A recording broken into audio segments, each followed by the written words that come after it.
entonces, aparte de la broma un poco, es cierto que lo que hay que hacer es agradecer estas iniciativas tan transversales y que nos llevan a juntarnos mucha gente asistencial de todos los estamentos del hospital y de fuera para hablar de temas que nos competen continuamente, que son los mismos. Los pacientes son de todos, son del sistema, no son de especialidades. Entonces, bueno, como me comentaron esto de revisar un poco y actualizarlo, pues pensé que el mare magnum que suponía, ¿no?, todo esto, ese engranaje que supone, que os contaré un poco, y pensé cuando yo empezaba, porque cuando empecé la carrera estaba empezando a descubrirse el captotril y el sistema renina-angiotensina pues estaba muy en boga ya desde entonces. Entonces, bueno, yo estudiaba así,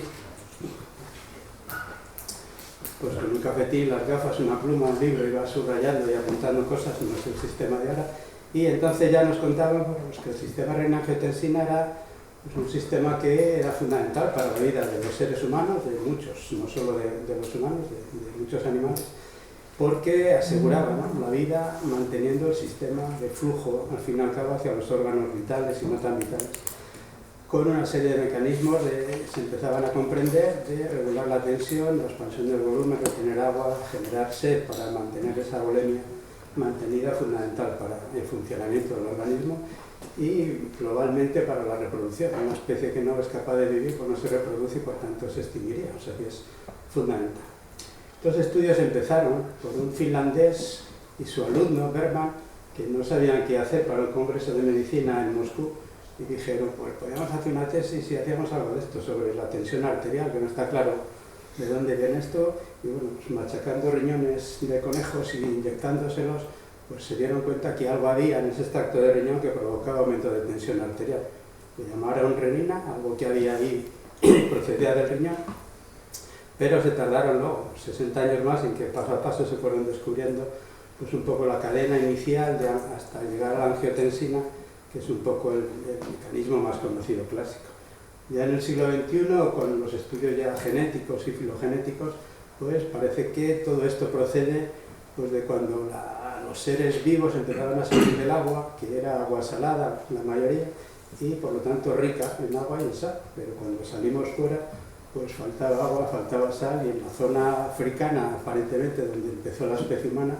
pues con más restricción todavía, ¿no? No sé si las temperaturas de ahora, pero con menor capacidad de aporte de agua y de sal, y bueno, pues ese mecanismo adaptativo es el que ha ido manteniendo un poco esa situación. El sistema que nos contaban entonces era el clásico, era un sistema endocrinológico que todos conocemos de siempre, fluidos de volumen, hay hipoperfusión renal, el sistema simpático también estimula, y se produce pues, en las células justaglomerulares pues, la liberación, ¿no?, de renina, terciario angiotensinógeno de síntesis hepática casi exclusivamente, pues pasar a la angiotensina 1, que en la circulación pulmonar, donde se sintetiza la enzima de conversión de angiotensina, pues se convertía en angiotensina 2, que era un poco el eje, se decía ya entonces que era el más potente vasoconstrictor que se había conocido nunca, y prácticamente sigue igual, que esa liberación de angiotensina 2 generara pues, una serie de estímulos, fundamentalmente la corteza suprarrenal para liberar luego la aldosterona y los efectos que tiene la aldosterona ya conocidos, retención de sodio, de agua, y fundamentalmente también esa vasoconstricción para hacer que aumentara la tensión arterial, por tanto el flujo a los órganos vitales, ¿no? Ese es el sistema clásico endocrino que hemos mantenido durante muchos años. A partir de ahí se empezaron ya incluso a buscar algo que frenara un poco esa situación de liberación de angiotensina, y aparecieron los inhibidores de la enzima de conversión de angiotensina ya en los años 70 y tantos, que es cuando yo empecé a estudiar.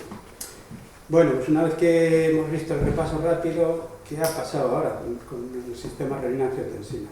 Bueno, pues empezó a pasar lo siguiente. Lógicamente se conocen muchos más sistemas de síntesis y de interacción entre las células, no es algo que se suelte, circula y en otros sitios se une a un receptor y funciona, que es el sistema endocrino, sino que hay otros mecanismos,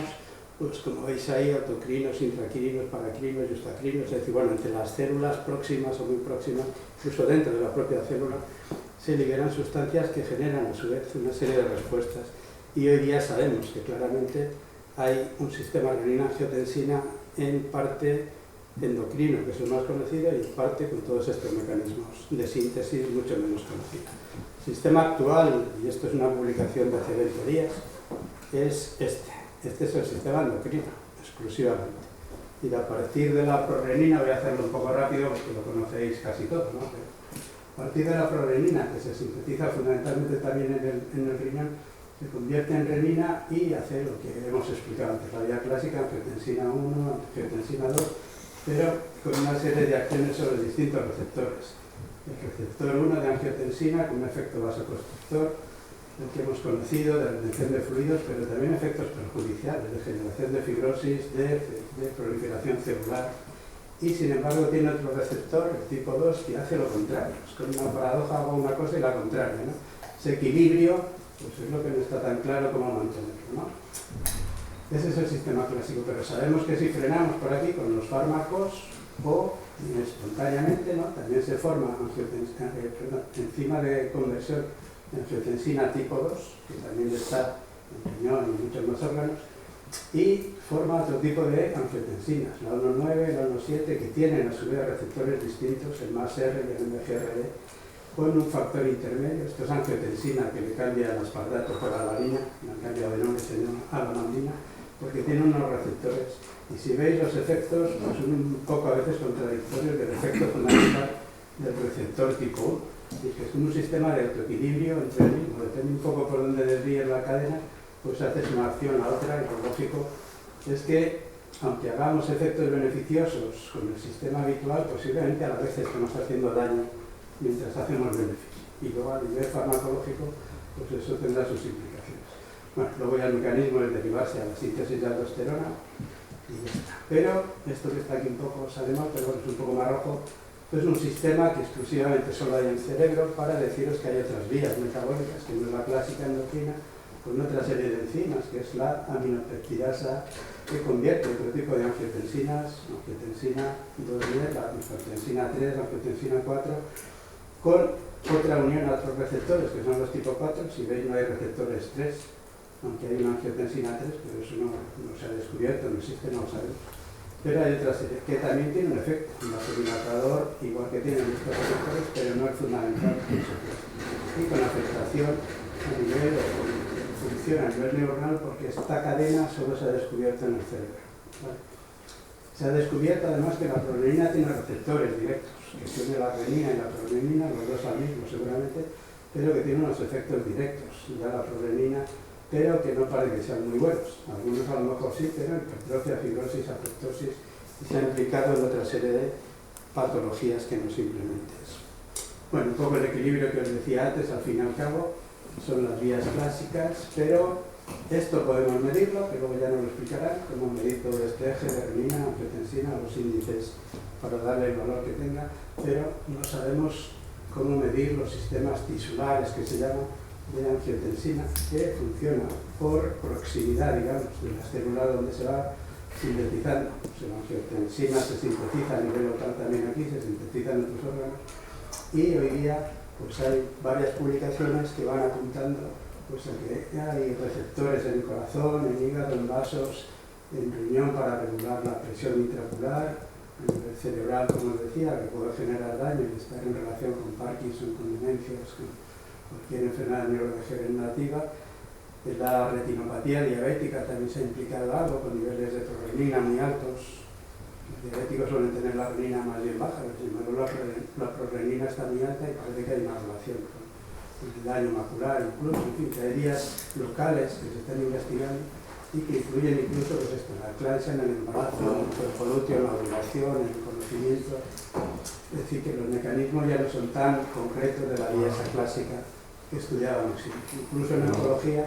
pues hay receptores de angiotensina en algunos de los tumores, cada vez en más tumores se descubre, y el bloqueo farmacológico con los mismos fármacos